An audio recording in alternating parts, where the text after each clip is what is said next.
Hello friends, welcome to Rana classes.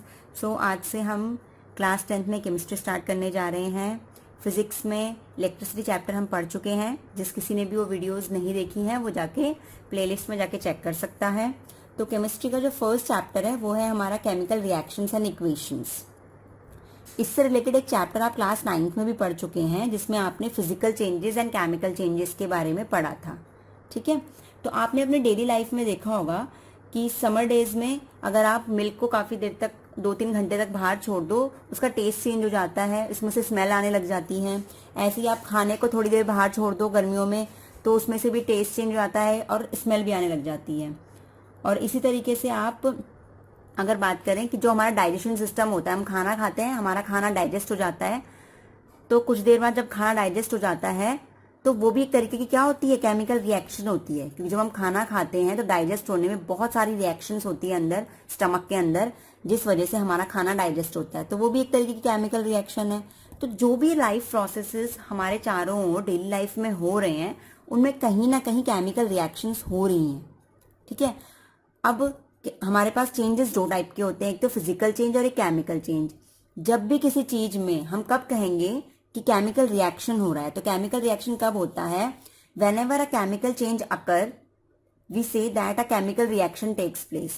किसी भी चीज में केमिकल चेंज होगा, फिजिकल चेंज, केवल फिजिकल चेंज नहीं, दिखने दिखने में नहीं, केमिकल भी, उनकी अंदर की प्रॉपर्टीज में भी अगर चेंजेस आएंगे फिजिकल के साथ साथ, तो हम कहेंगे केमिकल रिएक्शन हुई है। ठीक है, तो केमिकल चेंज आना जरूरी है। किसी भी सब्सटेंस में अगर केमिकल चेंज आ गया तो हम कहेंगे उस सब्सटेंस में कैसी रिएक्शन हुई है, केमिकल रिएक्शन हुई है।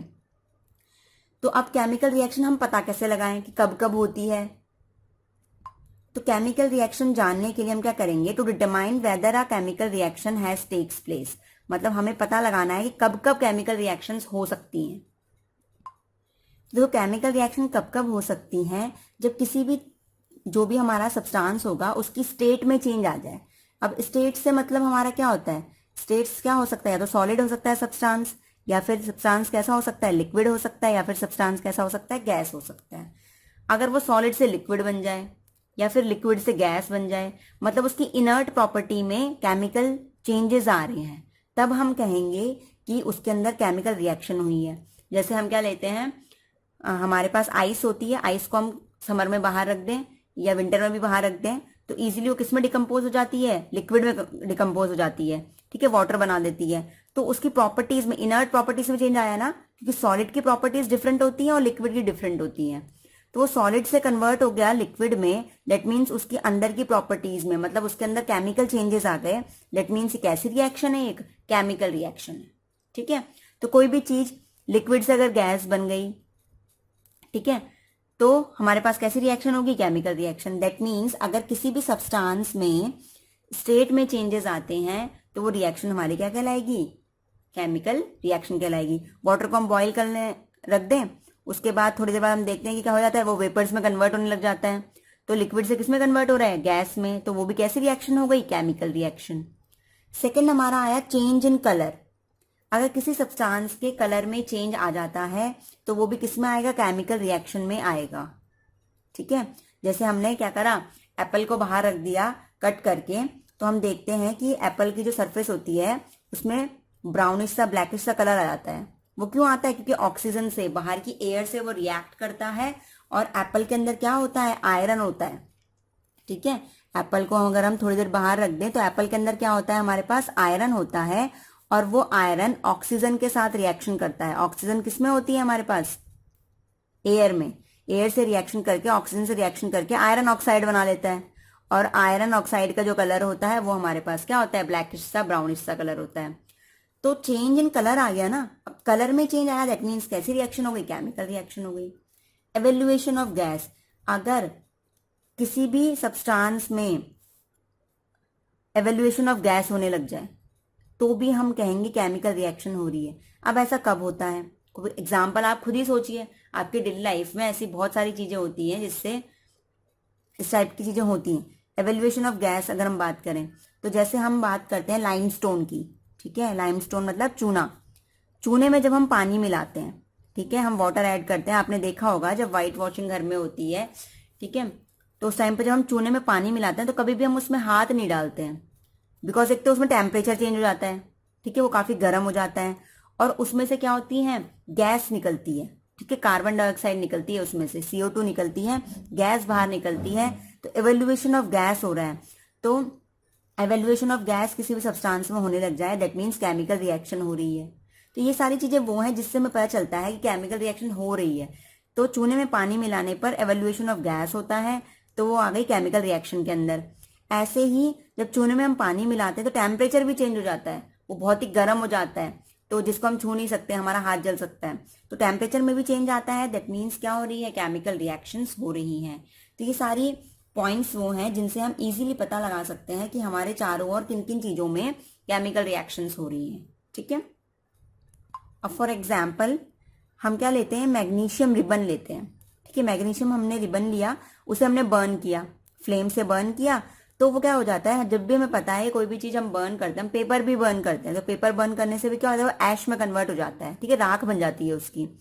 तो ऐसे ही मैग्नीशियम रिबन को जब हम बर्न करते हैं तो उसका व्हाइट पाउडर बन जाता है, ऐश बन जाता है। तो ऐश बन जाता है, वो व्हाइट पाउडर में कन्वर्ट हो जाता है। तो ये भी एक टाइप की क्या है, रिएक्शन है, केमिकल रिएक्शन। क्यों, स्टेट में चेंज हो गया ना, पहले स्टेट रिबन था हमारे पास, अब पाउडर स्टेट हो गया। स्टेट में चेंज आने की वजह से हम कहेंगे ये कैसी रिएक्शन है, केमिकल रिएक्शन है। तो अब इस केमिकल रिएक्शन को अगर हम बात करें, तो हम अगर फॉर लैंग्वेज में बात करेंगे तो कैसे कहेंगे, when we burn magnesium ribbon in a flame it is converted into white powder, ठीक है। अब ये हुआ क्यों, व्हाइट पाउडर में क्यों चेंज हुआ, तो हमने मैग्नीशियम को जब बर्न कराया तो जो एयर में ऑक्सीजन प्रेजेंट थी, एयर में क्या थी, ऑक्सीजन प्रेजेंट थी, तो मैग्नीशियम किसके साथ रिएक्ट कर गई, मैग्नीशियम रिएक्ट्स विद ऑक्सीजन, ठीक है। ऑक्सीजन जो एयर में प्रेजेंट थी उसके साथ रिएक्ट कर गई और कन्वर्ट कर गई मैग्नीशियम ऑक्साइड में, और जो मैग्नीशियम ऑक्साइड है वही वो व्हाइट पाउडर है जो बना, ठीक है। और वही किस कलर का होता है, व्हाइट कलर का होता है।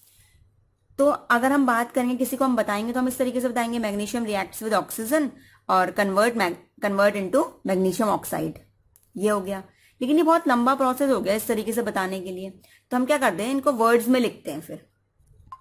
तो फिर हमने क्या करा, इसका वर्ड की इक्वेशन बनाई। जो जो वर्ड है हमारे पास, वर्ड क्या था भाई, पहले हम लैंग्वेज में बात कर रहे थे, अब हम क्या करेंगे, मैग्नीशियम को किसके साथ रिएक्शन हुई, ऑक्सीजन के साथ रिएक्शन हुई, और रिएक्शन करने के बाद हमें क्या मिला, मैग्नीशियम ऑक्साइड मिला।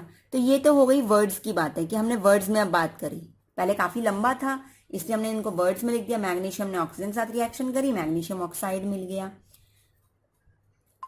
अब उसके बाद आता है कि इनको हम कहते हैं क्या, रिएक्टेंट्स। इन्हें हम क्या कहते हैं, रिएक्शन। रिएक्टेंट्स कौन होते हैं, रिएक्टेंट्स वो सब्सटेंसेस होते हैं जिनमें केमिकल चेंज हो रहा है।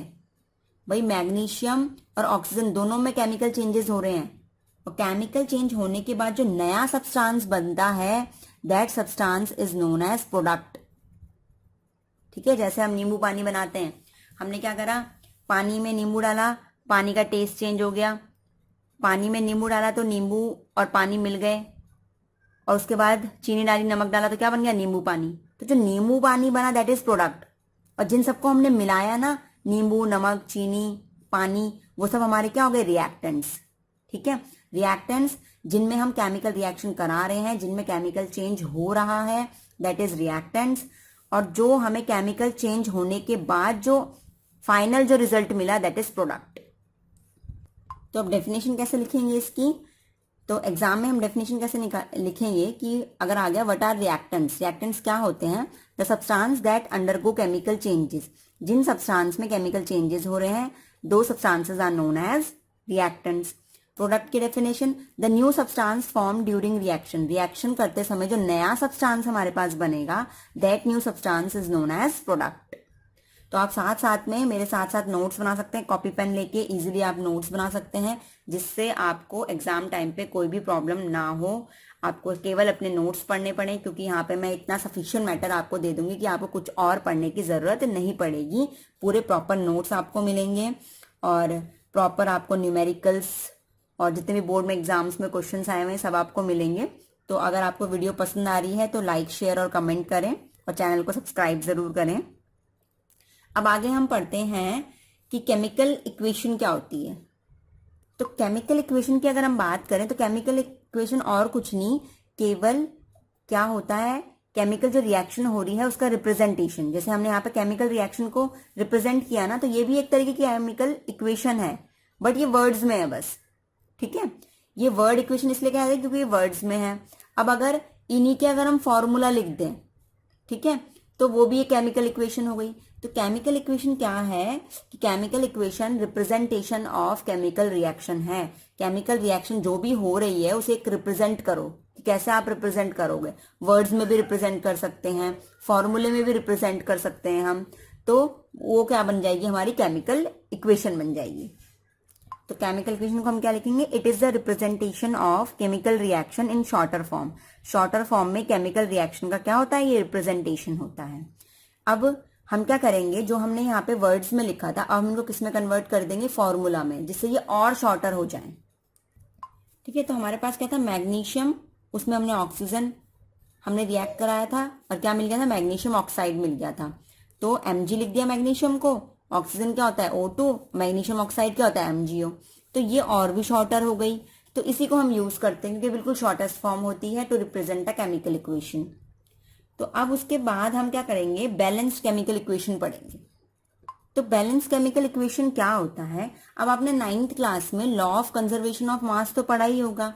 Law of conservation of mass क्या कहता है हमारा, कि जो मास होता है कैन नॉट बी क्रिएटेड, ना हम उसे क्रिएट कर सकते हैं और नॉर बी डिस्ट्रॉयड, ना ही हम उसे क्या कर सकते हैं? डिस्ट्रॉय कर सकते हैं। किसी भी मास को ना हम खुद बना सकते हैं, क्योंकि जो भी चीज हम बनाते हैं वो क्या होती है? हमें नेचर में ऑलरेडी प्रोवाइडेड होती हैं। ठीक है, हम खुद से कुछ नहीं बना रहे हैं, नेचर में जो हमें मिला है उन्हीं को रिएक्शन करके हम कुछ ना कुछ नया बनाते हैं। तो जो भी चीजें हमारी होती हैं वो नेचर में होती है, तो हम खुद नहीं बनाते हैं। तो हम खुद कुछ नहीं बना सकते, किसी भी मास को हम खुद क्रिएट नहीं कर सकते, ना ही उसे डिस्ट्रॉय कर सकते हैं कंप्लीटली। अगर हम किसी चीज को जला भी देते हैं तो किसी और फॉर्म में कन्वर्ट हो जाता है, तो कंप्लीटली डिस्ट्रॉय तो नहीं हुआ ना कुछ भी चीज। तो law of conservation of mass यही कहता है कि मास को हम ना क्रिएट कर सकते हैं ना डिस्ट्रॉय कर सकते हैं। तो उसी के अकॉर्डिंग ये भी कहता है कि टोटल मास जो रहता है वो हमेशा फिक्स रहता है। ठीक है, जो शुरुआत में मास था, जो इनिशियल में रहा होगा कोई भी मास, वही फाइनल में भी मिलता है हमें मास। वो क्या होता है? फिक्स रहता है। अगर यहाँ 10 था तो यहाँ भी 10 ही मिलेगा। हो सकता है वो 10 टुकड़ों में मिले भले ही, लेकिन 10 ही मिलेगा। जो इनिशियल में रहा होगा वही फाइनल में रहेगा, क्योंकि मास हमेशा कंजर्व रहता है। ये कंजर्वेशन ऑफ मास कहता था। तो इसी तरीके से अगर केमिकल रिएक्शन की हम बात करें, तो जो रिएक्टेंट्स में एटम्स होंगे, नंबर ऑफ एटम्स किसी भी सब्सटेंस के, और जो प्रोडक्ट में होंगे, दैट मीन्स जो इनिशियली रिएक्शन होने से पहले दोनों अलग अलग थे, रिएक्शन होने से पहले जो इनके एटम्स रहे होंगे और रिएक्शन होने के बाद जो एटम्स रहे होंगे वो इक्वल होंगे। क्यों इक्वल होंगे? क्योंकि रिएक्शन होने से पहले इनका मास और रिएक्शन होने के बाद इनका मास चेंज नहीं होगा। ठीक है, अगर मान लो मैंने ये 2 ग्राम लिया और ये 1 ग्राम लिया, तो आंसर में हमें 3 ग्राम आएगा। ठीक है, तो अगर उनका मास सेम है तो उनके नंबर ऑफ एटम्स भी क्या होंगे? सेम होंगे। जो रिएक्टेंट्स के नंबर ऑफ एटम्स होंगे किसी भी सब्सटेंस के, वही प्रोडक्ट के भी नंबर ऑफ एटम्स होंगे किसी भी सब्सटेंस के। तो अगर कोई भी केमिकल इक्वेशन बैलेंस नहीं है तो हमें उसे बैलेंस करना पड़ेगा, क्योंकि नहीं तो law of conservation of mass satisfy नहीं होगा। ठीक है, अब हम बैलेंस किस तरीके से करेंगे? हमें बैलेंस करना भी आना चाहिए। तो बैलेंस करना बहुत ही इजी है, बट इंपॉर्टेंट बहुत ज्यादा है, क्योंकि 1 मार्क्स का क्वेश्चन कंफर्म इसमें से बन जाता है। और 1 मार्क्स लेना बहुत ही इजी सी बात है, क्योंकि बहुत सिंपल सा प्रोसेस है, तो आप इसको छोड़ नहीं सकते बिल्कुल भी। अब देखिए, अगर हम क्या करें, इसी इक्वेशन को बैलेंस करें, पहले चेक कर लेते हैं ये बैलेंस है भी या नहीं। क्या पता है ऑलरेडी बैलेंस हो। Mg एक है यहाँ पे, ठीक है, रिएक्टेंट्स में देखेंगे 1 mg है, यहाँ पे भी एक ही mg है, बट यहाँ पे ऑक्सीजन 2 है। O2 का मतलब क्या है? कितनी है ऑक्सीजन है? 2। यहाँ पे तो ऑक्सीजन कितनी हो गई? 1 है। तो बैलेंस नहीं है ना, that means equation is not balance. तो हमें बैलेंस करना पड़ेगा। आपको 1 मार्क्स का क्वेश्चन आता है, आप केवल डायरेक्ट आंसर लिखेंगे उसका। तो क्या करें भाई, 2 है ना यहाँ पे, तो हम यहाँ पे 2 लगा देंगे। 2 लगा दिया। 2 MgO का मतलब है कि 2 ही Mg है और 2 ही O है। बाहर जब भी 2 है तो वो 2 इसके लिए भी है, Mg के लिए भी और O के लिए भी है। तो दैट मीन्स ऑक्सीजन यहाँ पे 2 थी, यहाँ पे भी 2 ऑक्सीजन हो गई है। बट अब चेंज किस में आ गया, mg में। यहाँ पे तो 2 mg हो गए हैं, बट यहाँ पे तो एक ही mg है, तो इसके आगे भी क्या लगा दो आप, 2 लगा दो, तो 2 mg और 2 mg। अब देखो ना, पूरी इक्वेशन बैलेंस हो गई है, 2 mg इधर भी है, 2 mg इधर भी है, 2O, 2 ऑक्सीजन यहाँ पे है, 2 ऑक्सीजन यहाँ पे भी है, ठीक है। तो this is balance chemical equation. अब इस तरीके से हम और भी इक्वेशंस को बैलेंस करते हैं। अगर बाई चांस हमें ये इक्वेशन मिल गई, Zn प्लस H2SO4, ZnSO4 दे रहा है और साथ में H2, तो पहले चेक करेंगे, रिएक्टेंट्स लिख दिए, प्रोडक्ट्स लिख दिए, कि क्या ये बैलेंस है भी या नहीं। Zn देखो, यहाँ पे भी एक है, यहाँ पे भी एक है, तो 1 1। हाइड्रोजन यहाँ पे 2 हैं, यहाँ पे भी 2 हैं, ठीक है, और कहीं नहीं है, 2 2। सल्फर यहाँ पे भी 1 है, यहाँ पे भी 1 है, तो 1 1। ऑक्सीजन यहाँ पे भी 4 है, यहाँ पे भी 4 है, 4 4। ये तो बैलेंस्ड है।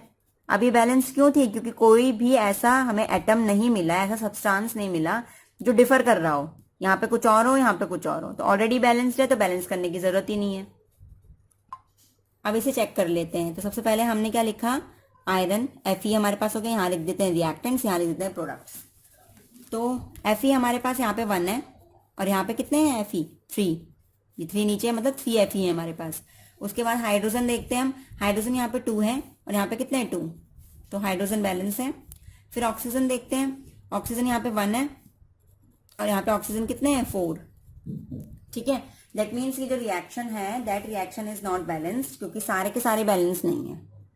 तो अब इसे खुद ही माइंड से, जितने आप इसकी प्रैक्टिस करोगे, आपके प्रैक्टिस करने के बाद ये आपके फटाफट हो जाएंगे। तो इसमें कोई हार्ड एंड फास्ट कोई रूल नहीं होता कि आप कैसे करोगे, आपको हिट एंड ट्रायल मेथड से ही करना होता है।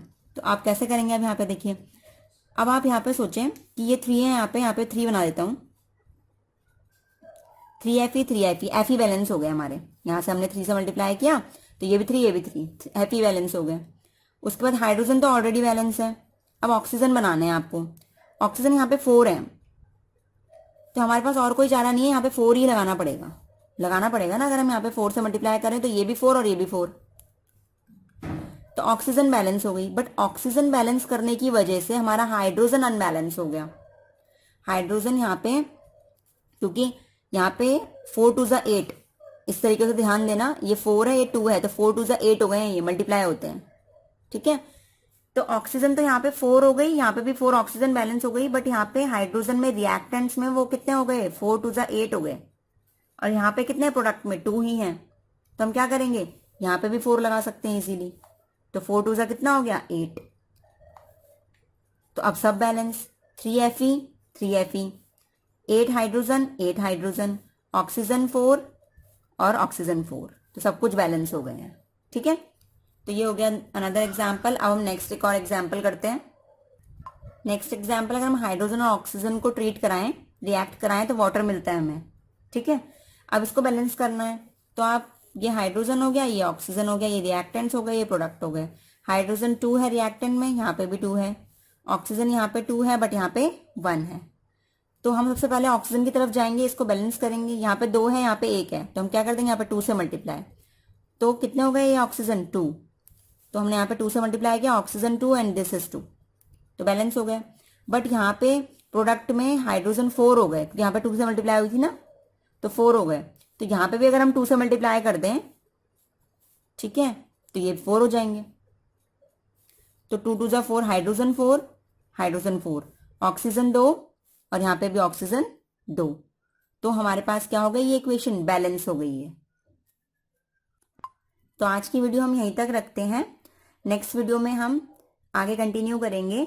अगर आपको ये वीडियो पसंद आ रही है तो चैनल को सब्सक्राइब करें और वीडियो को लाइक और कमेंट ज़रूर करें। Thank you.